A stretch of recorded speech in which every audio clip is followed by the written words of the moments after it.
Welcome, everybody.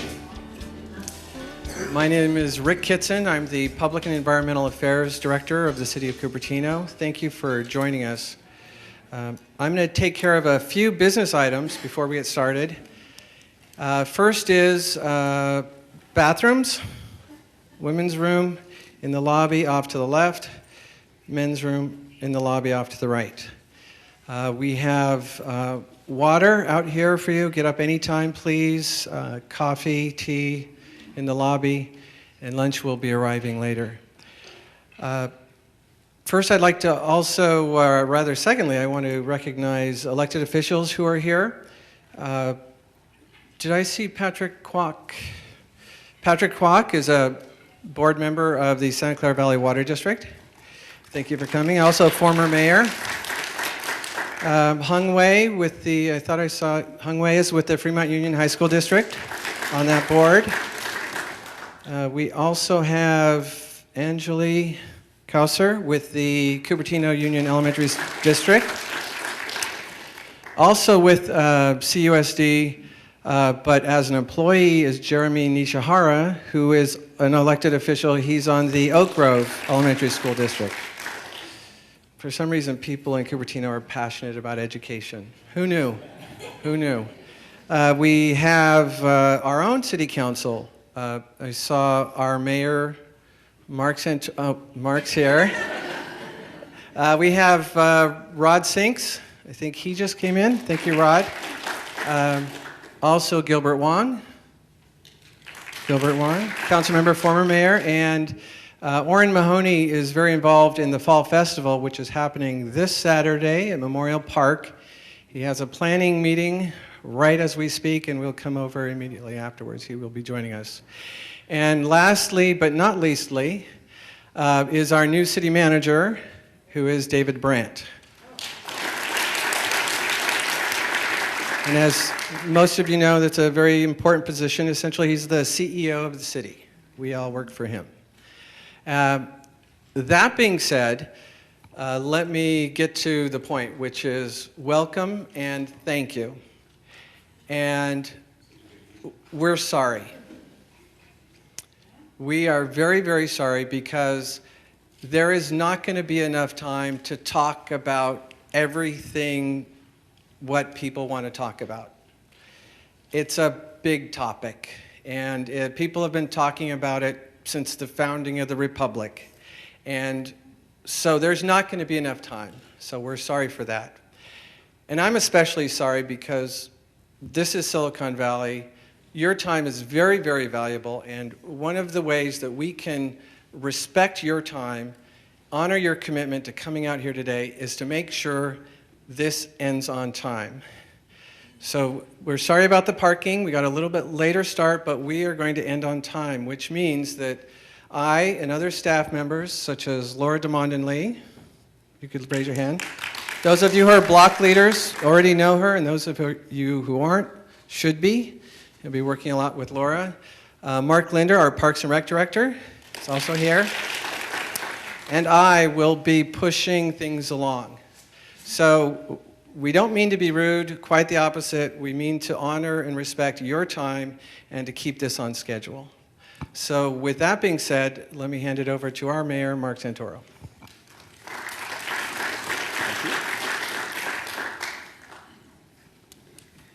Well, it's hard to follow when the first opening statements that he makes are about the bathrooms, but welcome everyone. So first, I want to thank you all for coming. We're going to kind of break this into two sections. The first section before lunch is going to be about success stories. There's some people from different groups, including the sister cities, who are the ones that are helping organize this. Tell you a little bit about the sister cities, and some other people telling you about how diversity has actually helped them in Cupertino or someone they're involved with. How it's helped our schools, how it's helped our businesses, it helps our fairs, we have great places to eat. A lot of us live in Cupertino because there's just wonderful things here. So the first half is going to be sort of some presentations to hopefully give everyone some information and a little bit of inspiration. We're going to have lunch and everybody gets a chance to talk. And then after lunch, we're going to rearrange everyone a little bit. We're going to actually, each table, that we're going to put you, this is a workshop, and we are going to put you to work. So each table is going to be assigned a topic, and we're going to try to get some input from the room about the topic. So earlier this year, we had a small business workshop. And it was interesting, but almost every group came up with the same suggestion, which was, you know, when I start a business in town, I don't know where to go to even know what forms I need or where to find information. So how about a link on the city's website that just tells me, you know, I can go there and that will point me to every other thing. Kind of a no-brainer. Everybody in the room went, duh, but nobody had thought about it before. So that's now been done. It's being improved, but there is a place you can go and do that. So we got some useful things. There's several other things came out of that workshop. So what we're hoping to come out of this workshop is something similar, that we find the goal here, so my goal here is to come up with things we can do better. So I always know people can think of things that, you know, maybe we should have done this a little different, that a little different, and we want to improve things, and we want to do things where we can actually do better and make this place even better. We have wonderful businesses here. There are more little tiny startup companies in Cupertino than almost any other city in the United States per capita, and a lot of that reason is because we're diverse. So it's a great community to be in. So the first thing I want you to do is everybody look around the room. This is Cupertino. You'll notice that not all of you are white, not all of you are Chinese, you're not all from Taiwan or Beijing, or you're not all from India or Pakistan or Korea or the 15 other places that I didn't name. It's a very mixed group and a very mixed community. So I don't think we could ask for a better group to represent Cupertino, and hopefully out of this workshop we'll all do something, we'll all learn something useful to help our community be a better place to live. So with that said, we're going to first start with some presentations. The first one is going to be Vicki Tsai, who's going to talk a little bit about some success in town. And we're going to go through these things one after another, and I'm going to get off because since we started a little late. By the way, you should all thank Rick if you had a hard time parking, because I tend to be very prompt and start meetings on time. So for those of you that were looking for parking, thank Rick. Okay, thank you. Thank you, Mayor Mark Santoro. My name is Vicki Tsai, and I have lived and running a dry clean pro business in Cupertino for 25 years. And as a Cupertino Chamber of Member, as long. So that's a few species for chamber member for 25 years. The reason I like as a chamber member, because chamber provides a lot of opportunity for business to do networking, connecting, and promoting business. The best example I can give to you is in 2002, when the Cypress Hotel come in town, through the chamber opportunity, I have a chance to meet the general manager of Cypress Hotel. I was able to negotiate an ongoing business relationship with them. And after that, we have a contract with Cupertino Inn and their sister hotel, Wynn Hotel. When I was laid off in 1987, I had a chance, an opportunity to start my own business. After a few struggles, I succeed. Then I realized to start your own business is really need a lot of support, especially for new immigrants. Start a business in a new country and a new language. And the Cupertino Chamber of Commerce recognized this need, so in 1977, they formed a division called Asian American Business Council. And meanwhile, in 1999, when my business was stable and I don't need to spend whole time to manage my business, I thought I could give back to the community because I have been receiving so much from this community. So I became active and joined the Asian American Business Council and become a board member. The Asian American Business Council we call AABC. The mission is to promote, strengthen, and enhance the inter-ethnic business environment in Cupertino. For that purpose, they have a few functions, such as Lunar New Year luncheon and the Indian Diwali Festival of Light. This, we celebrate the different culture of New Year in a very harmony, happy atmosphere, and we enjoy the food and do your networking. And even one step more, in 2009, the former city economic development manager, Katie Klein, developed a very unique program called How to Start a Business, or Should I Start a Business in Mandarin Chinese, co-sponsored by the Chamber, NOVA, and SCORE. The first seminar held in April of 2009. We invite the local business owner to share their successful story and ask the participant, do you have what it takes to succeed? Then after the seminar, it's overwhelming. Everybody needs to know more. So we have the seminar twice a year since 2009. And 2010, we run twice. In 2011, the first seminar called Should I Start a Business? And the second one, we provide even more deeper information. So how to start a business, which teach you how to write a business planning, marketing, accounting, tax, insurance, and all the detail. And after the seminar, we have a few participants start their own business. The one start with the graphic design, the other one is a cleaner. And the third one we know is a Chinese language program for English speaker. This is a kind of cultural exchange. So we are happy we can put some of the positive, productive people into the Silicon Valley. For the past 13 years, I have been involved in the community service.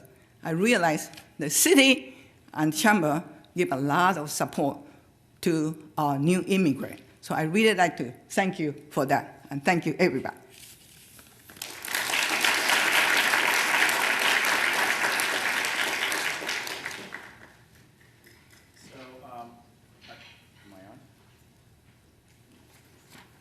Apparently not. Our next speaker is both of you, Mahesh Neelani and Mark Santoro from the Chamber of Commerce.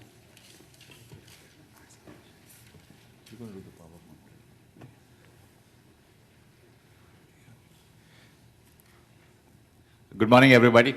I am a board of director with the Cupertino Chamber of Commerce, and it's my pleasure to be here to be able to talk to you about the chamber. I have with me our government affairs specialist manager, Mark Matsumoto, who will do the presentation on the chamber. Vicky, was been the chair of AABC, the Asian American Business Council. I have also been a chair of the same organization, which is a little branch out of the Cupertino Chamber of Commerce. And we have been very successful in integrating the ethnicity of diversity of Cupertino to be able to present to the community at large these wonderful festivals, which brings the cultures together and creates this spirit of harmony and peace and everything. So without further ado, I'll hand it over to Mark, and then he'll tell you about the chamber and everything. I'll probably come in between and say a few things. Thank you so much.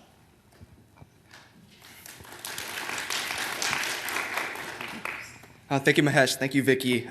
They did actually a fantastic job. They did actually most of my job to give you an overview in terms of giving an overview of the Cupertino Chamber of Commerce. So if it feels like, I hope it doesn't feel like I'm rushing over some of these points, because they did such a fantastic job of describing many of the activities actually and events that I'll be describing right now. So to give you a little overview of what is the Cupertino Chamber of Commerce, we are a nonprofit business organization with members that employ over 10,000 people, primarily in Cupertino, but we do have some members who work in the neighboring cities. We collaborate with government agencies, educational institutions, private industry to assist and strengthen our local businesses. And we are an advocate for businesses, and we strive to maintain the high quality of life for which Cupertino is known. Basically, I think we could all agree that there are many features and many aspects of Cupertino that really make it a big draw for businesses to want to be here and workers to want to work here. So we strive to ensure that quality and that reputation is maintained. So we host a number of events to support our businesses, either it be with marketing, networking, or business seminars to kind of provide businesses with updates on legislation or potential cost-saving solutions.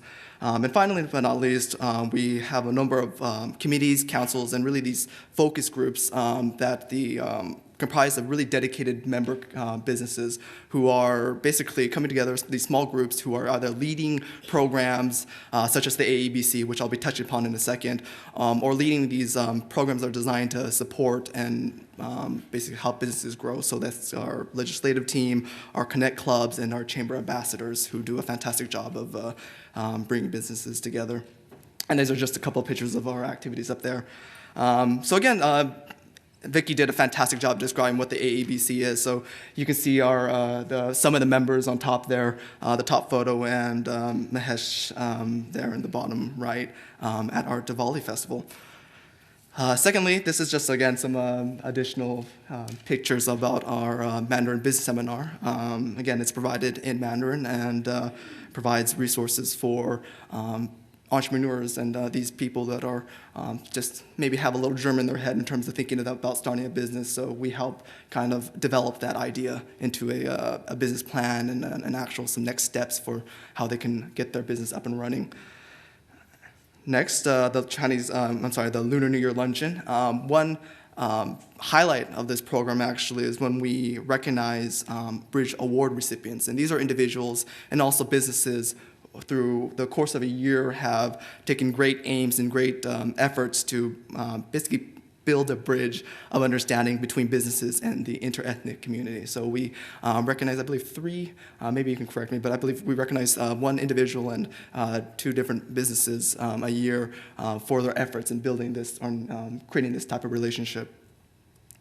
And finally, but not least, we had our annual Diwali Festival Lights. So to give you a little bit of background, Diwali is one of India's most celebrated worldwide Indian festivals. It's presented every October here in Cupertino, and its purpose is to help build an intercultural understanding through festivity. Diwali marks the beginning of the new business year and brings the message of splendor, happiness, and really a message of triumph, of good triumphing over evil. It's one of our most popular events here. It brings in over 10,000 people from throughout the Bay Area in and out of the park throughout the day. And there are tons of activities, 90 different booths, and entertainment, music. And the reason why I'm highlighting this so much, not only is it a great event, but this upcoming October, we have our next Diwali festival on our 10th annual, I should say, is on October 13th, 2012, on Saturday at Memorial Park. Free attendance, free parking is available as well, and everyone here is invited, and so is the community. So hopefully we'll be able to see many of you there. Thank you for your time, and thank you for coming today.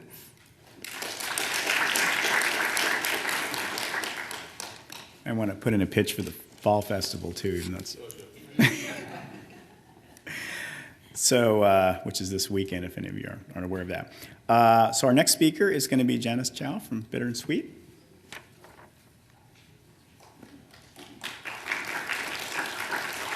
Thank you, everyone. And before I start, Mayor, how long do I have? 8 minutes?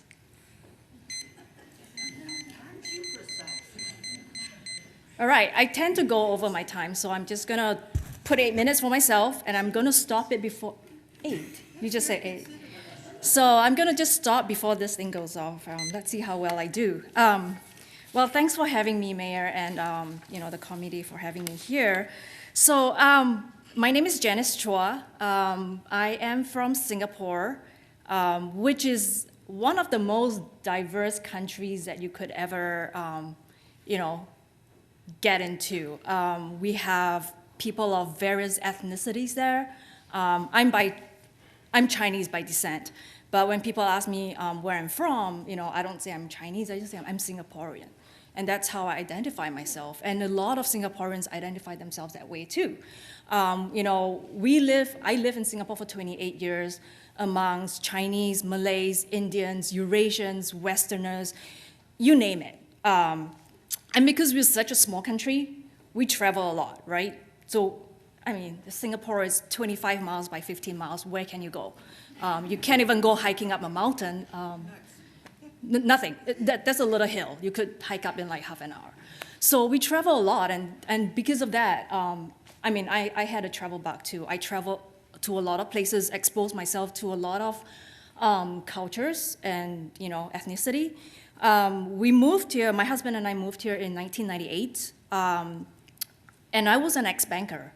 And when I moved here, I joined Silicon Valley Bank. I think some of you have heard of this little bank that lends to a lot of the high-tech companies around here. So I joined them in 1999, stayed with them for 12 and a half years.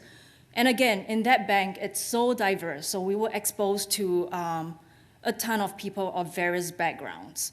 And I was lucky enough in that capacity to travel to India, where I got exposed to the culture, the food, and the way of doing business over there. So that's a little bit about myself. So I was looking at the agenda, and by the way, I'm the owner of Bittersweet, a little coffee shop. And if I can just have a show of hand as to who's been to Bittersweet in this room. Cool. Thank you. And if you look around, you guys are a diverse, group here. And that's where my customer base is from. Like people of different culture, ethnicities, nationalities, you name it. Come to my shop and you'll see that, you see people of different colors and speaking different languages. So anyway, back to the agenda. I was looking at the agenda and it says success stories. And Bittersweet was named in there as a success story. So I asked myself, how was I singled out as a success story? What made me a success? Is it because I have currently 268 reviews on Yelp that gives me a 4-star rating? Maybe. That's pretty good for a business that's been in it for a year. Or is it because I'm making lots of money, which absolutely is not true? I said to someone, I'm still making ends meet. Or is it because I have created something in this community that the community wanted or desired? So I looked at, my website, which has about Bittersweet, and the reason why I started this coffee shop. And I'll just read to you what it says, that Jen is an ex-banker of 17 years, wanted to create a cafe for members of the community to come hang out and enjoy great coffee and food. So when I think about that, then I ask myself, is that why I would agree to being named as a success story? And I say yes, because my cafe, my coffee shop, the little humble coffee shop, in the past 1 year that we've been in operations, I think we've managed to create a space where we have community, people from various walks of life come hang out at the cafe.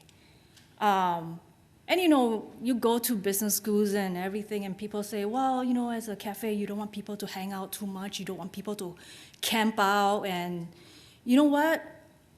I said, that's fine if people camp out here, because that gives me the chance to interact with them and to talk to them. And you can see me doing that a lot in my cafe. And that's why my cafe is set up the way it is, with a bar counter. People say that people tell bartenders their whole life story. Sometimes I feel that way, where we have people come in and they'll tell me their life stories or about their life at work. So why Cupertino? Why do I want to set up shop in Cupertino? I'm a Santa Clara resident for many years and still am, until I could afford a house here, which maybe when I make that big bucks, I'll be able to afford the house here. But right now I live in Santa Clara, so why do I want to open up in Cupertino? Well, first of all, I'm not a stranger in Cupertino. I go to church here, so I know the community a little bit. And Cupertino, as you can tell, it's so diverse, not just in ethnicity, but you not only have people living here, you have the corporate people living here. And that's how I can gain traffic into my space, and that's what makes it fun. We have the big companies, Apple, Lab 126, Seagate, and you have the residents from all over. Some of them like to hang out during the week, some of them bring their families weekends, and some hang out at night. And it's really great to just see the community, like people just coming to the cafe and sometimes being introduced to one another through me or, just talking. Case in point, just this morning, and this is a true story, I'm not making this up. There are 2 employees of a certain company, a certain big company here that shall not be named. They were sitting at the bar counters, they don't know each other. Well, they look at each other's phone and go, oh, you got a white one. And the other person say, yeah, oh, you got a black one. And then the one who got the black phone said, well, the reason why I can't get the white phone is blah, blah, blah. I can't really reiterate because all that was like Greek to me. It's very technical.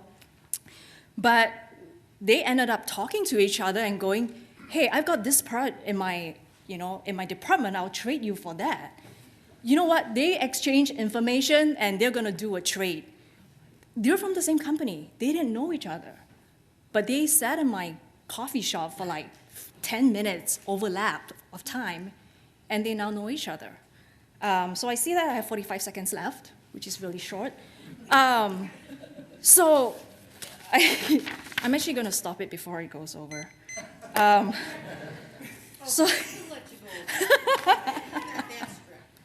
So what I'm saying is it's been great for me to be able to interact with people of such varied backgrounds, and it makes my job a lot more fun. And I think the fact that I also come from a very diverse background allows me to interact with customers in that way. Even to the corporate people, because I have 17 years of corporate experience, and to the point where I think one customer actually asked me, are you running a corporate counseling center here? I said, not really. People just share with me, and I give advice, tips, whatever, because I think I'm pretty proud of my background. So if you have not been to my little shop, do come and give us a try. And again, it's a good way for you to meet people from the community. Thank you. Oh, I always do that. It's at Town Center Lane. If you know where Amici's is, just around the corner, 2 minutes walk from here. For those of you in the room, that'd be right across the street. So our next speakers are from the California Cricket Academy, Mahesh Neelani once again, and Kinjal Bush. And for those of you that don't know this, we're sort of the dominant force in cricket now, nationally. Nationally, absolutely.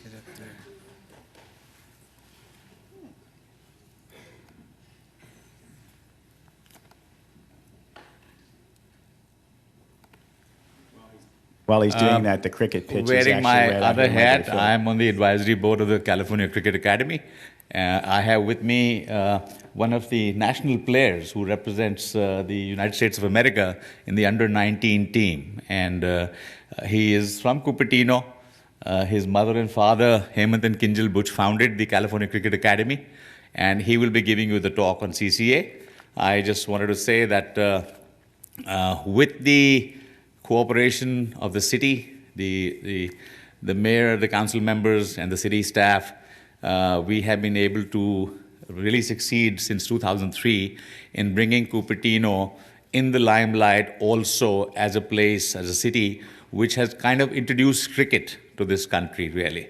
In the team of 11 players nationally, we have 6 players from California Cricket Academy, Cupertino, who represent the United States of America. So we're very proud of that. We want to make this as a community, as an absolute national and community game. And with cricket being accepted as the Olympic competitive sport for the 2016 Olympics, I'm sure it will explode in this country. And we would be happy if all of you citizens can encourage this because it's going to happen. And we would love to have Cupertino saying that Cupertino led development of cricket in the nation. Thank you so much. And here's Arsh. All right, thank you, Mahesh, uncle. Well, to me, it's uncle. So I'll be talking about CCA on behalf of my parents. And just to give a little background on cricket, it's known to be a gentleman's game. It was found by the Marylebone Cricket Club in London, and they actually made all the rules, and they have a stamp on the rules. And every country plays it. I mean, Italy plays it, Nepal plays it, the US plays it, and then there are bigger countries such as Australia and India that play it. And especially in South Asia, cricket is viewed as religion. People go crazy over the games. You'll see pictures of hundreds of people watching just one small TV.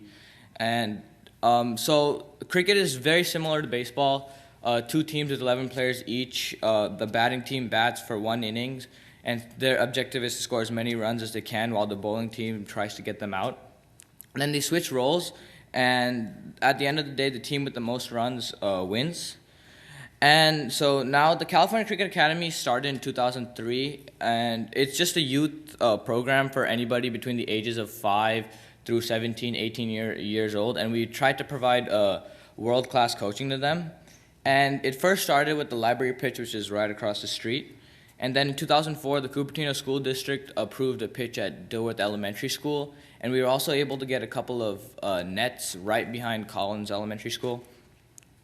And in 2005, we won the International Cricket Council Development Award. This is a big deal to us because there were hundreds of clubs in each country participating, and we were able to win it. And then in 2006, again, we won an ICC Volunteer of the Year award for the Americas region. And again, it's the same thing. It was a very big deal for us.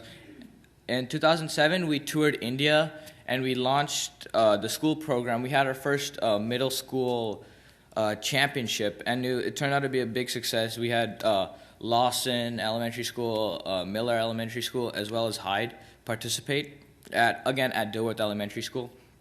In 2008, we hosted the first USA-Canada Under-15 cricket tournament at Dilworth Elementary School, and I think one game was played at library. And this is a big deal for us because we got Cupertino as well as CCA got national recognition for cricket. In 2009, we introduced the idea of test matches at CCA, and test matches, for those of you who don't know, is a 5-day game. It can be really grueling, yet these kids manage to hold their nerve, and it's a regular feature now. And the test matches are always held at Library Field.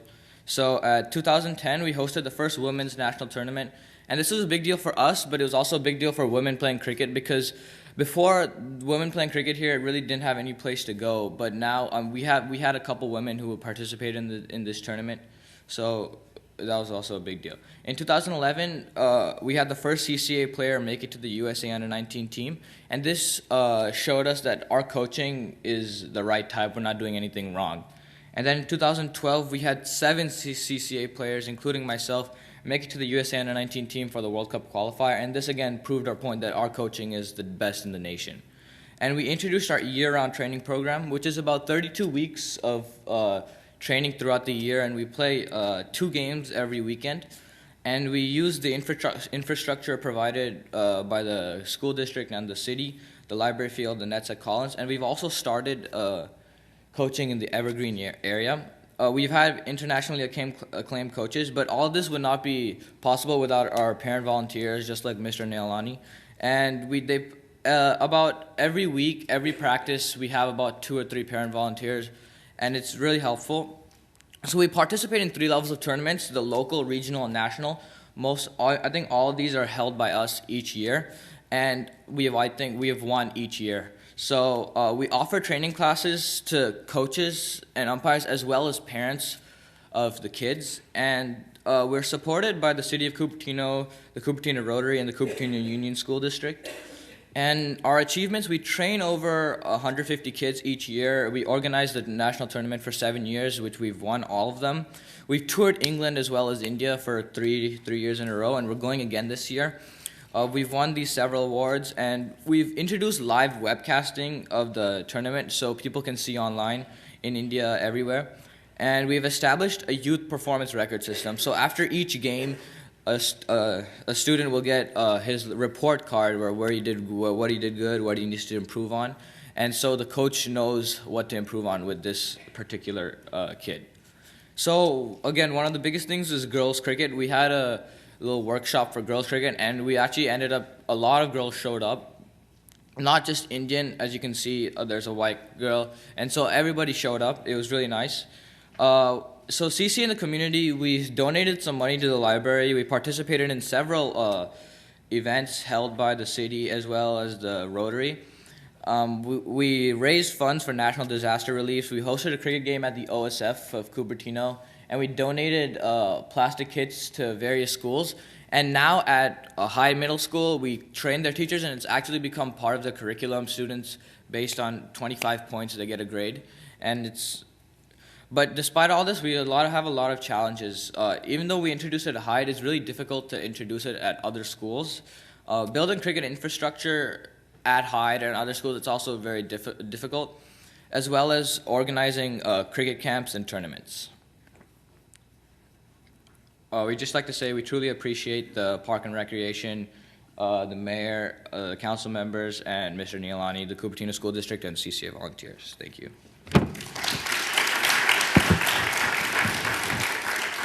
Before you leave, you left off the Bollywood event, but Oh, yeah. they had a lot of actors that came from Bollywood. It was a real fun event. But by the way, this young man is actually a star, for those of you who don't know this. Our cricket team is so good, it's sort of like the women's beach volleyball team in the U.S. I mean, they're very dominant. You can't believe how good they are. And it is true, it's not all Indian kids, and people come from otherwhere else. There was a gentleman from Texas the other day. This kid was huge. But they are really good. If you ever get a chance, if you've never wanted to see cricket, it's a good thing to come out. It's right here at Library Field. Thanks. Thank you.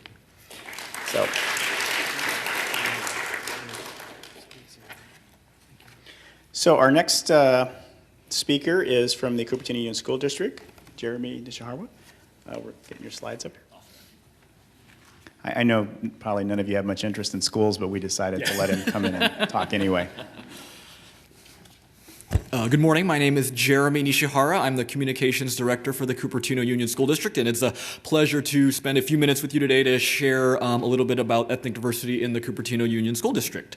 I'm going to start off with our district mission statement. I won't bore you by reading the whole thing, but what I want to focus on is the second part of that. District families, community, and staff join as partners to develop creative, exemplary learners with the skills and enthusiasm to contribute to a constantly changing global society. Wanted to point this out because this is really the lens at which the district views diversity in our schools, and that's kind of what I'll be covering today.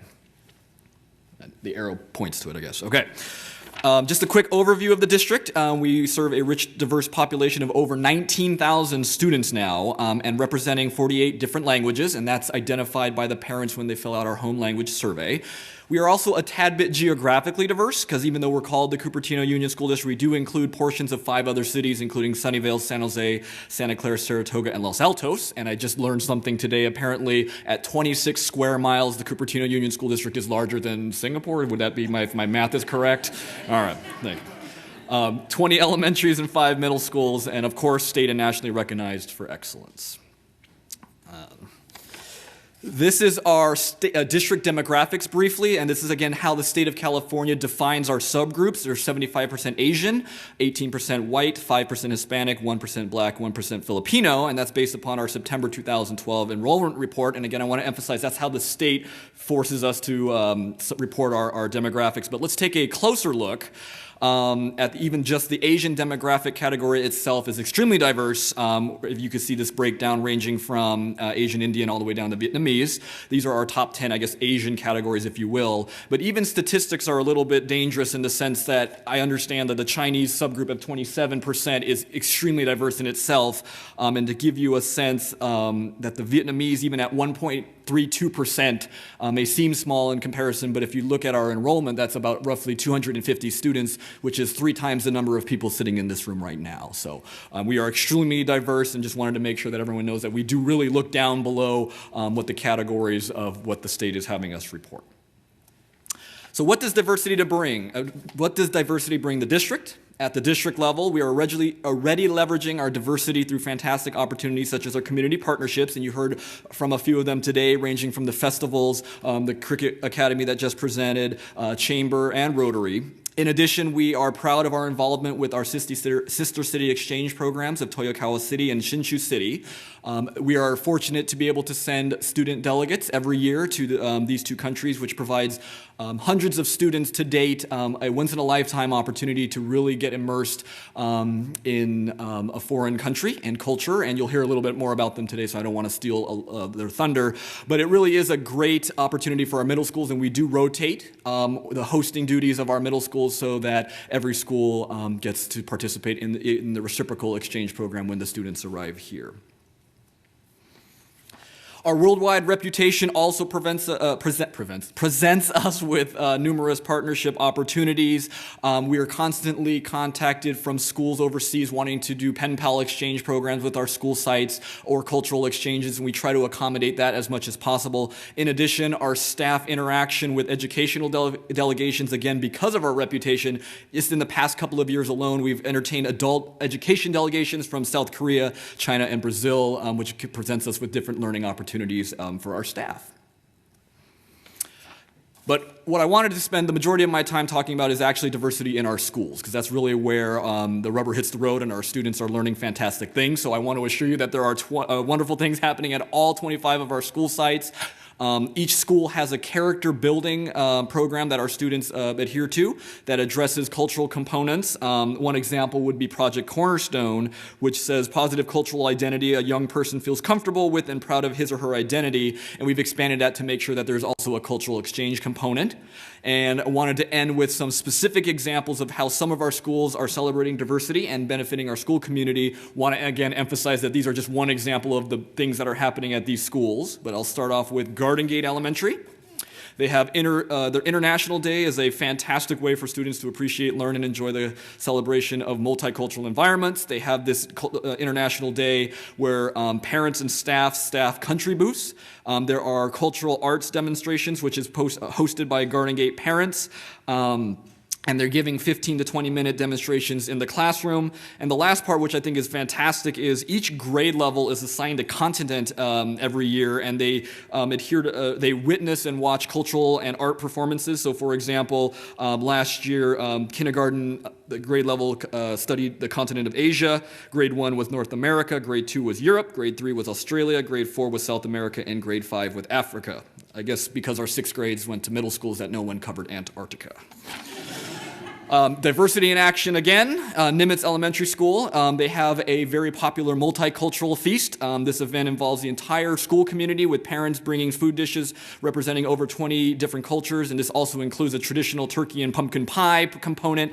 This happens in November, and it is a great celebration here. You can see Principal Russ Oddie, and it looks like Ben Liao serving some food.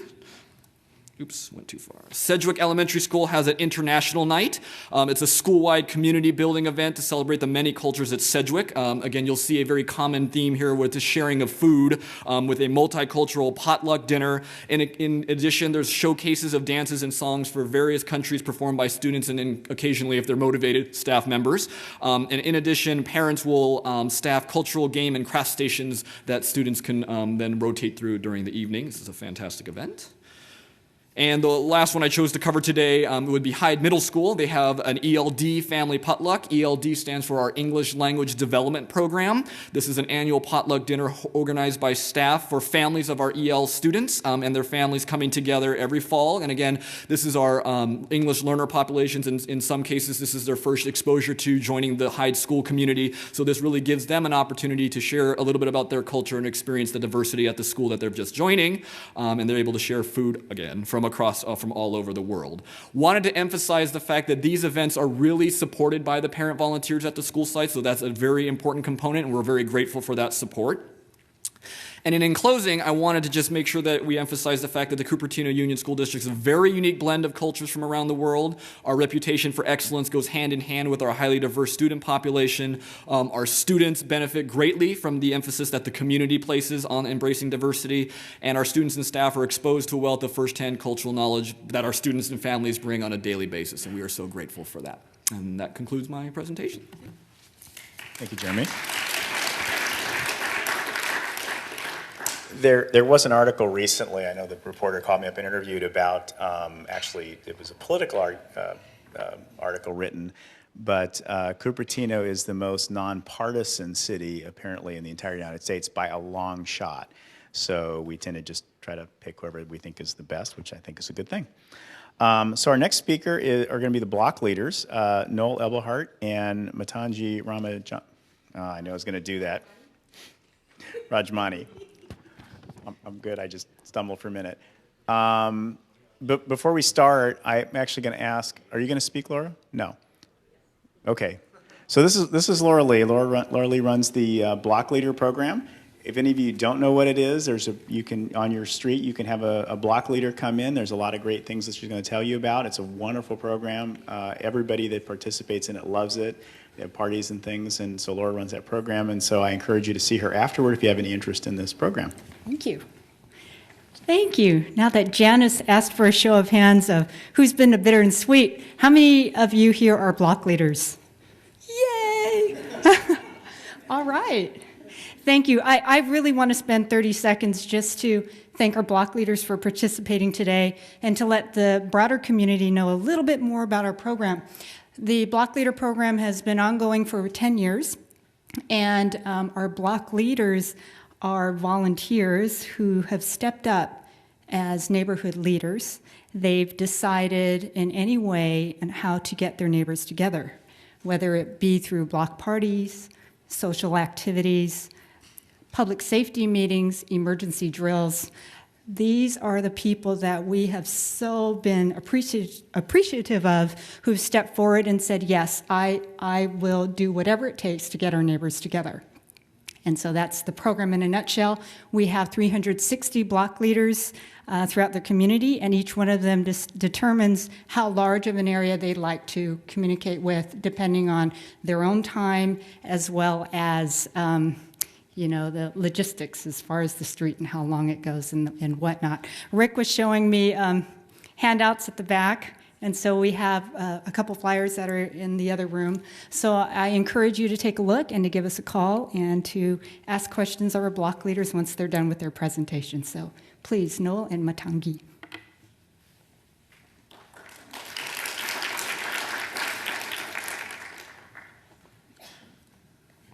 I'm Noel Eberhardt, and this is Matandi Rajamani. And first of all, I'd just like to mention, Vicki, thank you very much for doing the shirts and the pants for so many years and giving me those good lessons in Chinese. Jo-san, lei ho ma.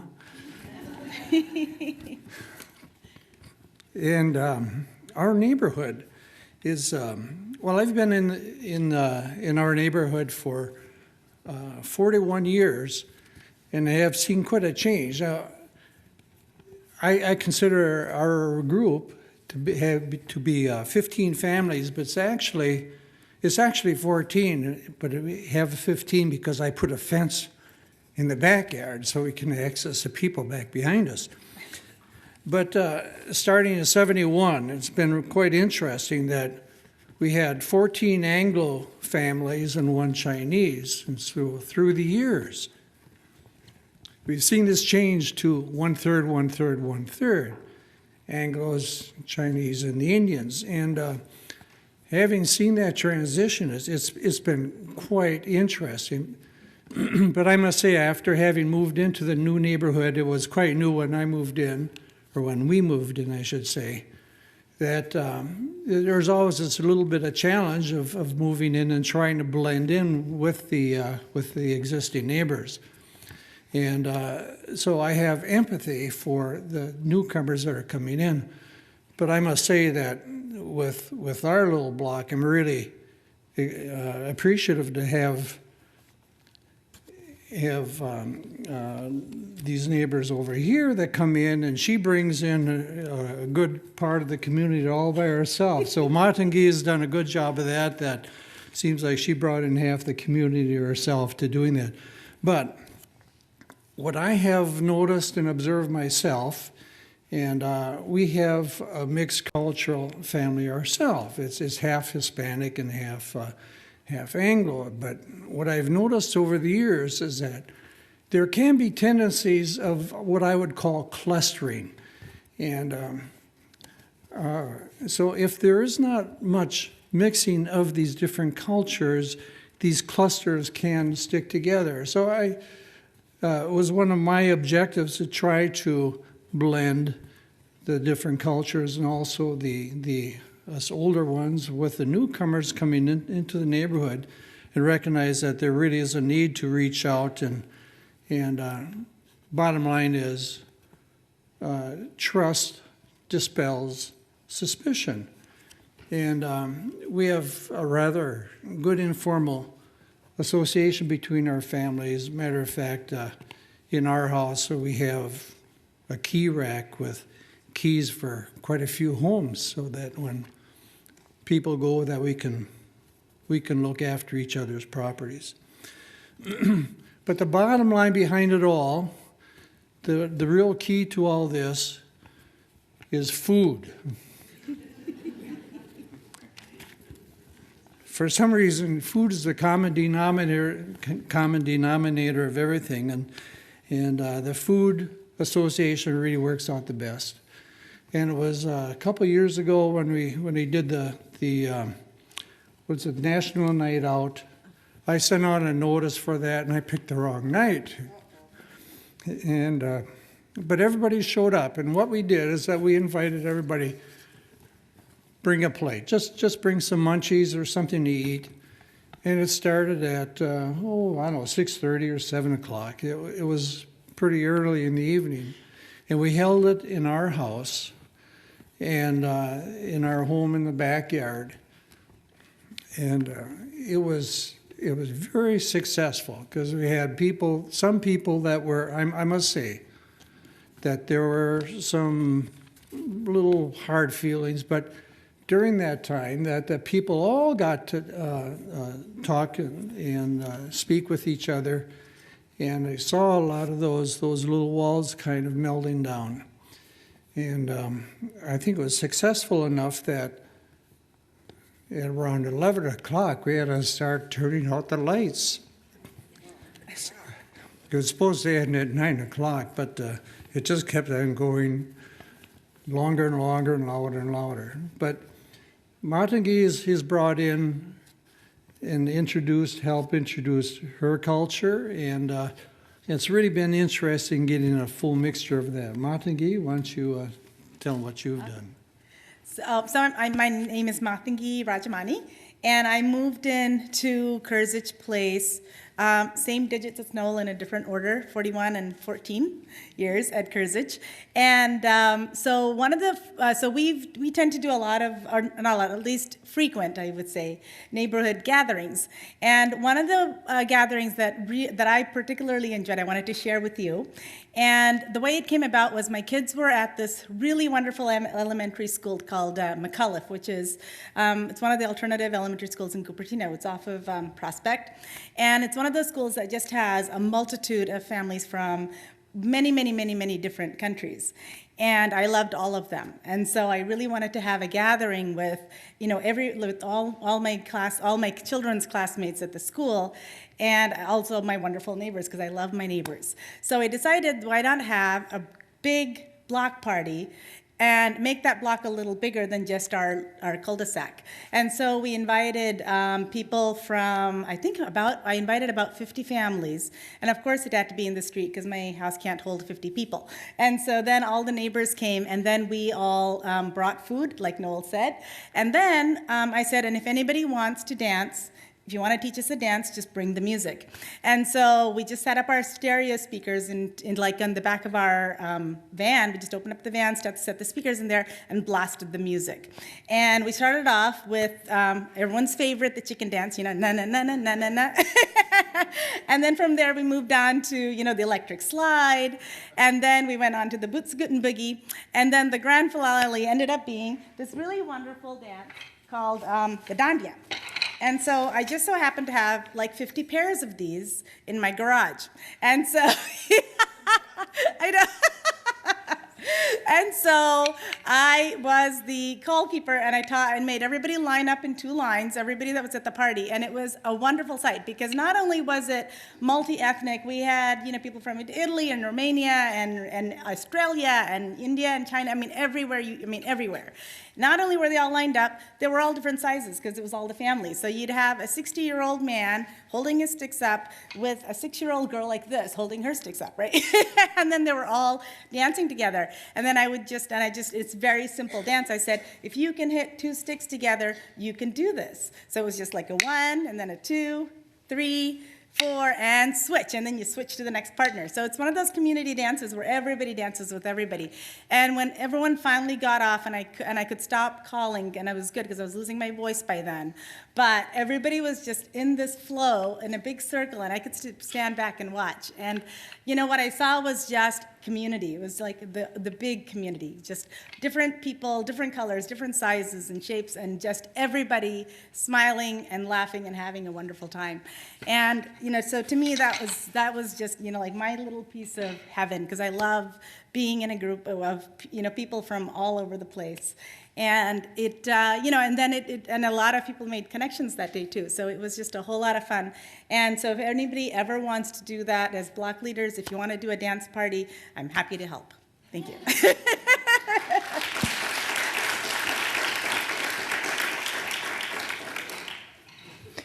Thank you. One of the hardest things about being mayor is actually pronouncing everyone's names.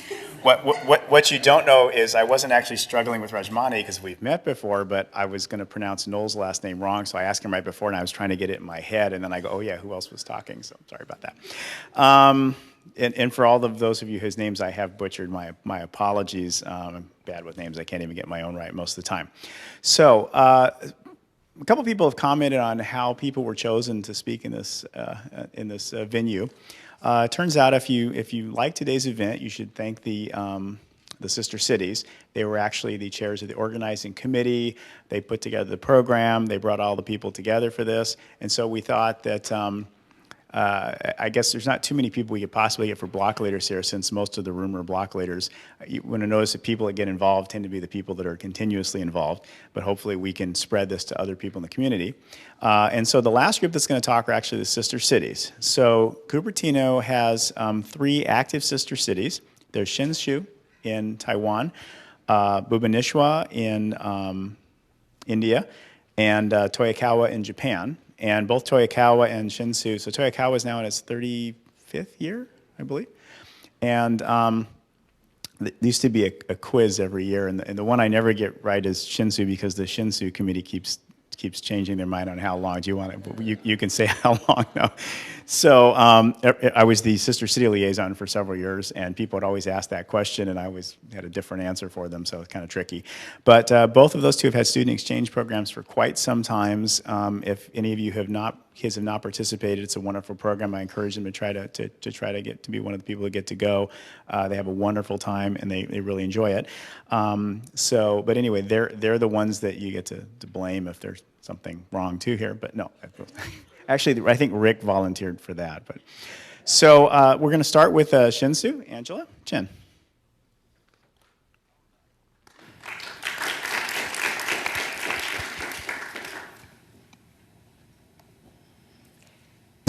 Thank you, Mayor. And I have my water here. I don't have a timer, so I'm ready to talk. But I think Rick gave me enough hint that I'm supposed to cut my talk short. So I'll try to do that, trying, but no guarantee. Okay, first I want to start out the program with introducing some of our important members here. And I'm Angela Chen, president of the Cupertino Hsinchu Sister City Association. Just for this year, we're going to switch presidency. We take terms to be the president. And along with me here is our active board member, Jenna Soon. And our council liaison, Gilbert Wong. Thank you. Of course, our former liaison, Mark Santoro. And when we went to Hsinchu for student exchange program for the first time, the whole team was led by our former mayor, Patrick Kwok. Thank you for being here, Patrick. And of course, we were able to do the student exchange program because we learned a lot of experience from Toyokawa City. So at that time, Lucia Honig lent her hand, and she was at our meeting on time. Sometimes she was the only person on time for the meeting. And without her, without the help from Toyokawa, we couldn't do the student program. So we feel like we're a family of the we're a family member of the Sister City family. Now we're all ready to help Bhubaneswar to start a student program. So thank you, Toyokawa. Asif is here representing Toyokawa today. All right. Okay, I want to start out by sharing our mission. This I just came up with here from reading a lot of materials. So our mission is to foster a community with a world vision, and we want to start this mission with our youngsters, with students in school. So we started the student exchange program back in 2005. But another important mission of ours is also to provide activity for the community to work together. Every year we have 5 middle school involved, thanks to Jeremy for helping us. And we also have 5 high school involved, thanks Hong Wei from representing the Fremont Union High School District. Hong helped a lot too. I should recognize you also in the beginning. So let's see if I know how to do this. Okay, 2 former speakers asked to show hands, and I'm gonna ask you, who knows where Hsinchu is? All right, who's been to Hsinchu, heard of Hsinchu? Okay, that's pretty good, that's really good. Hsinchu is located in Taiwan, and I got this little gift from Mayor of Hsinchu this year. Hsinchu is famous for glass work, so this is a glass island of Taiwan, and Hsinchu is right on this island somewhere in the north part. And Hsinchu has a population of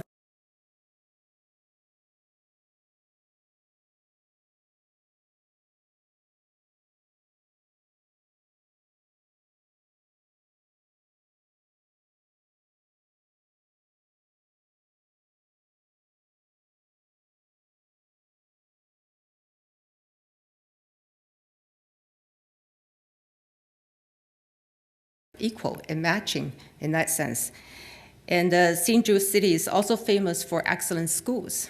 And as one of the former speakers also said, our community members are crazy about education. We want excellent education, we want excellent schools for Cupertino community. Hsinchu has 2 very famous colleges, and they have 15 outstanding middle and high schools. And Hsinchu is the Silicon Valley of Taiwan, as I had mentioned. And who is here in the association? The association was formed in 1995, and I might correct that, as Mayor said.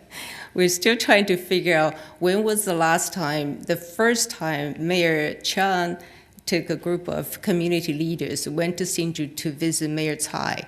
And at that time, they formed a friendship city between Cupertino and Hsinchu.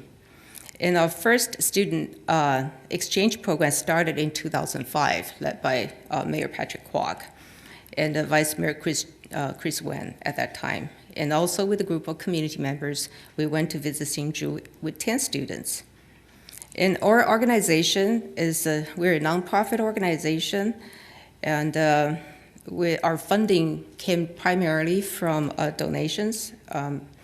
And part of it came from the city of Cupertino.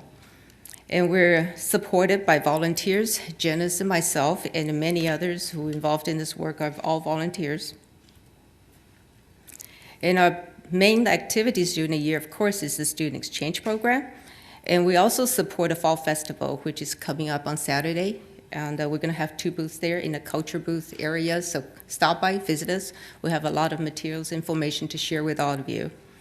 And we also support the Taiwanese Chinese athletic tournament each year in July. We walk the opening ceremony. We try to get all the students to walk with us. So next year, walk with us. And our progress, as I mentioned earlier, we only had 10 students visit Hsinchu in 2005. But this year, in 2012, we had 25 students, and with about half and half, 13 students from high school and 12 students from middle school. And each year we involve these 50 families, 25 in Hsinchu, 25 in Cupertino, across the Pacific Ocean, and all their family members behind them, at least 200 people involved in this program, just directly involved. But we also have 15 Hsinchu schools involved in this program, and their principals, their chief staff, and the Hsinchu government people, and also we have Cupertino government. Okay, I'm getting a hint. All right, our supports came from the community overall. We came from the Cupertino City and also the Cupertino Union School District and Fremont Union High School District, the boards, the director's office, the district office, the schools and the students and their parents, and all the family members behind each of the volunteer members on the City Association board. Now I want to touch a little bit on the future. We also want to, our student exchange program is very steady now, we want to extend exchange to business. And we're very impressed with the small business, how to start a small business in Cupertino.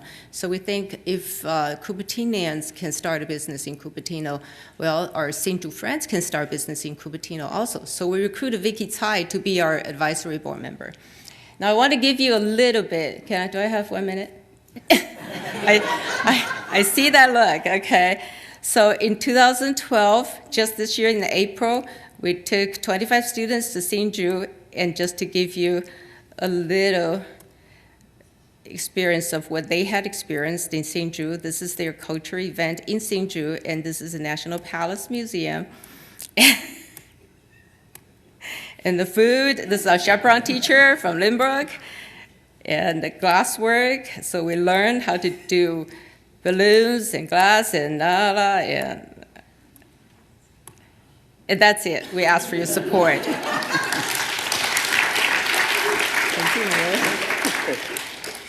I usually tell her she has about half the time she has, but since she was on the committee, she knew better this time. I told her about 5 slides she can get done with. We'll see how many she had. Our next sister city is Bhubaneswar, India, and Mahesh Bakala and Reena Rao are going to be our speakers. Oh, there you are. So Bhubaneswar is our newest sister city, for those of you who don't know that, just this previous year. Oh, yeah. And I also want to mention that there is a group trying to form a sister city in Kunshan in China that's actively involved, that was also involved with the board. They're just not giving a presentation. And we have an older sister city from, I think, the 1960s with pretty much the same name. It's Cupertino, Italy. That group's not active. If there ever becomes a group in the community that wants to be active, there are some people in Cupertino, Italy that have expressed interest in kind of reforming that organization or that union. You could either talk to Rick Hitson or Gilbert Wong, who's the liaison for the sister cities. Thanks, Mayor.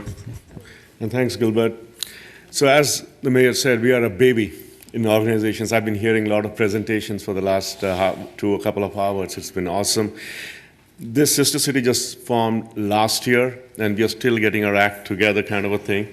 And my mission today is to recruit volunteers and supporters so that we can take it to the next level. So that I know Bhubaneswar is a mouthful, but when you hear this word Bhubaneswar, think of 3 things. It's rich in culture, in terms of dance, and it's a heart of learning. And if you guys don't know, Buddhism spread across the world from this city. When the Lord Ashoka, the king, fought a war and he saw a lot of blood down there, then there's a history. You can check it out in Google. That's how Buddhism spread. So think of 3 things. Great cooks, great food, amazing dance, and Buddhism started from this country, from this city. So, and I consider this sister city a marriage between the world's largest democracy versus the oldest democracy. I think this brings in a lot of new opportunities for Cupertino and Bhubaneswar to really shine. So I'm just going through the slides very fast. If you can see, that's the temple. And then, let me go back. It's too fast. Okay. I can't go back.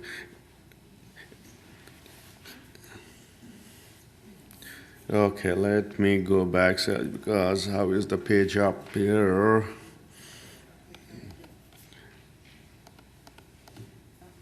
Okay. So that's the sand art. It's done on the beach of Puri. Puri is one of the famous tourist attractions in Orissa, and one gentleman also is in the World Book of Guinnesses in terms of making art using the sand out there. And the temples that you see, and it's known as the land of the temples or city of temples. There are more than, 500 temples in one city. And they're pretty old temples. There may be BC dated temples. And the Odissi dance is the most famous dance in India in terms of learning the culture. And we actually, in our team members, we have people who can teach also this dance in terms of, once we get our act together, as I said, we'll be getting all the stuff started. And the slide that you see on the bottom middle is called Ratha Jatra. It's one of the biggest festivals in Orissa and India. And it's maybe millions of people turn up from all around the world to just visit the move of the gods from one place to the other. Right? And then, of course, the Jagannath Temple. Then, so everybody knows there are two sun temples in the world. One is in Germany, and the second one is in India. And that's in Konark. It's pretty close to Puri. So that's also a famous wheel that you see. That's the Konark Temple. That's called the Black Pagoda, actually. And let me just, I don't know where's the page down button here because I am a Windows guy. Okay, and these are the other sister cities that we have a relationship with, other cities in the US. So we are still working on the guidelines and the framework with Gilbert and Mark and trying to formalize the process as to how we can get started. And one of the initial initiatives that we are really looking for is student exchange, and we are going to touch base with Angela and try to get more help from her and try to learn as to how to formalize that process, because we don't want to do things which can cause unnecessary challenges in the future. Because there are a lot of schools in Bhubaneswar who are really interested to send students here, but we want to make sure we have the framework in place, all the logistics and all the stuff sorted out. So actually, I forgot to introduce Reena. She's one of the main people. Myself and Mahesh Nihalani take the stage, but he does all the work, the hard work. So I think we can sync up and get the paperwork and how to put the formalities together, And we are, at the moment, trying to put together the 501(c), and it's in the process. Maybe we should be getting it very soon.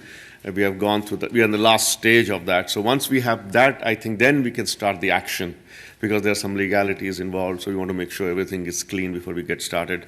But definitely, we need a lot of people to help us to get started. And just to give you a background, how it got started was like you have a city council members, then you have senators, you have congressmen. So we had a congressman, what we call the Minister of Tourism, visit us from Orissa in the year 2010, and that's how he came and met the city council members and presented it, and we got started. Okay, and this Bhubaneswar is going to become the hub of technology center. We had golf. Bhubaneswar is known for its 2-3 good golf courses, and they had come over here and played in Cupertino, and they had a very good time. And we also, former Mayor Wong visited Bhubaneswar, and he can talk to you about the stories and the experience that he had. He had coconut water on the side of the road, and he was all okay. I said, wow, I can do that too. He had a very good time, and we started the MOU there. And now we are looking at these 3 areas. One is education, business. There's so many things that we can do, but we are just focusing on education and culture, and maybe some business opportunities that they want to look into. We have an initial working team put together, and this is we have put out the flyers on your table. You can have a look at it, and if you want to be part of the team in terms of volunteering and supporting any way possible, we'll really love it.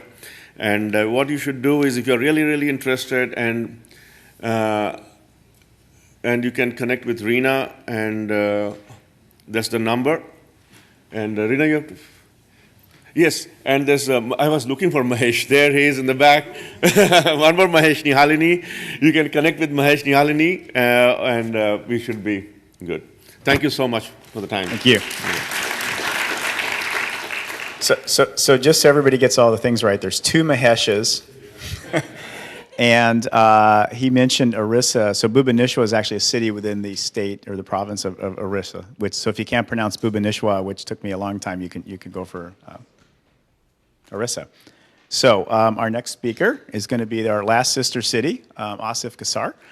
And he's going to tell us a little bit about Toyokawa, our oldest continuously active sister city. Well, thank you, Mark. Can I talk while you set up?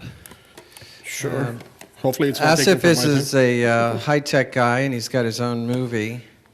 But in the meantime, there is some material about the Shinshu Student Exchange and Toyokawa Student Exchange. If you have the opportunity, I did it a few years ago. It's just amazing. We're still in touch with the family, and it really is about getting in touch with the global community, and it's just it's all made possible because of the hard work of our committees. As the mayor had indicated earlier, Cupertino does, well, I guess I should say, we do a lot of things a little differently. But one of the things we do very differently is our sister cities are run by our community. The city is like the priest at the wedding. We do the formalities, but all the hard work is done by the community members on either side. And certainly, Toyokawa has been working the hardest and the longest of all of our sister cities. So with that, I'll hand it over to you. Thank you. Thank you, Rick. So my name is Asif Kausar, and I'm actually a very tough spot right now. So I'm between you and lunch. So hopefully you'll give me 8-10 minutes. I've got just a couple 3 slides here. I'll go over it. I'll not take too much time, and then I've got a 3-minute video which we put together to just go over some activities that we do within the city here. Diversity. I don't think that there can be any more diversity than what we are as part of Cupertino Toyokawa Sister City. It's a Japanese city, Toyokawa, Cupertino, U.S. city, and I am basically originally from Pakistan, so I run Cupertino Toyokawa Sister City. So I don't think it can get any more diverse. So we live in a diverse community. Diversity is pretty much everywhere right now. So I'll just move on and just give you a little bit history of the Cupertino Toyokawa Sister City. It started in 1979, so about 33 years ago. It's a non-profit organization and run by volunteers. We have got about 25 dedicated volunteers that we meet every month. We go over lots of things. I'll go over the programs, what we support and whatnot. It's supported by, of course, the Cupertino City, the Union School District, and of course the Toyokawa City in Japan. The first delegate that came from Japan to Cupertino was in 1979, and it was after 5 years that we started sending delegates to Toyokawa. So we have been sending delegation to Toyokawa for 28 years now. Every year, year over year. I was counting the other day, it's about 300 students, 350 students that we have sent as part of student delegates, and then we have a little delegation program, and which is every 5 years. So the next one is coming next year, and we have sent about 200 or so with that delegation program. So where is Toyokawa? It is a little bit really in the center of Japan. It's an Aichi district. It was a small town, but it has annexed a lot of towns around it, so it has grown to be a big town now. It is south of Nagoya. Nagoya is pretty much the closest international airport that you can fly into. So I've just put a couple of maps in there to give you a little bit of orientation where Toyokawa lies in Japan. As far as programs, we have 3 major programs that we do every year. We have the Cherry Blossom Festival, which we put in right here in Cupertino City. It's been going on forever. Next year we have it on 27th and 28th of April. It's normally the last weekend of April. It's a great festival attended by lots of folks in Cupertino. We have got lots of Japanese culture, art, food, and I'll roll the video in the end, so I'm just going to go over it so we have some time for the video. The other program we do is the student delegation that goes to Japan every year. Normally they travel in summer. Next year they'll be going there in June, first part of June. There are kids from our local schools, all the middle schools, 7th and 8th grades. Toyokawa delegate come here in September. They will be here next week.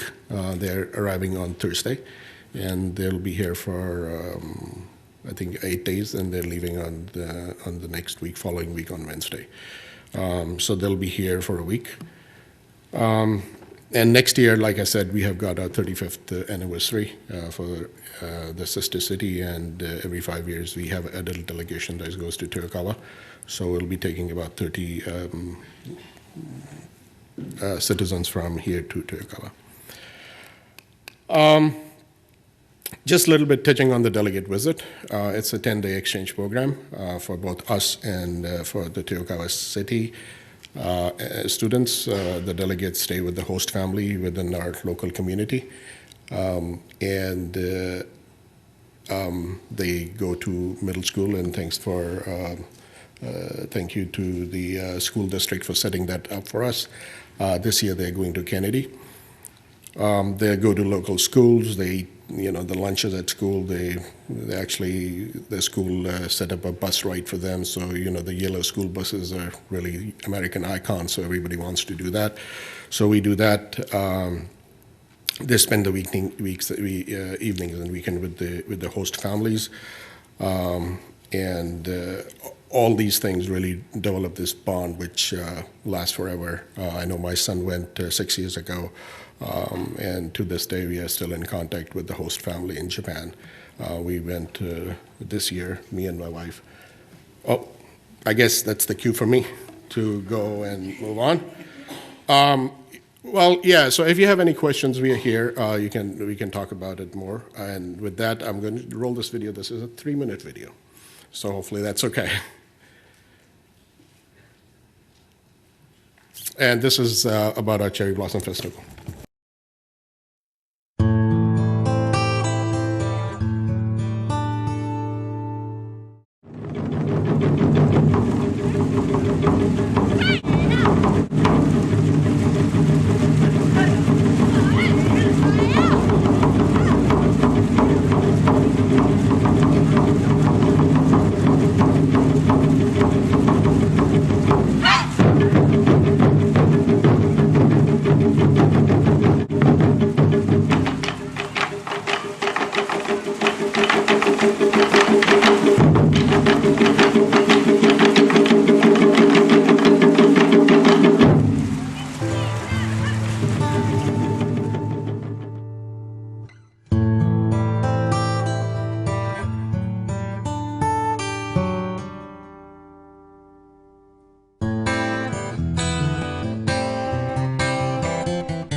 Well, thank you for watching.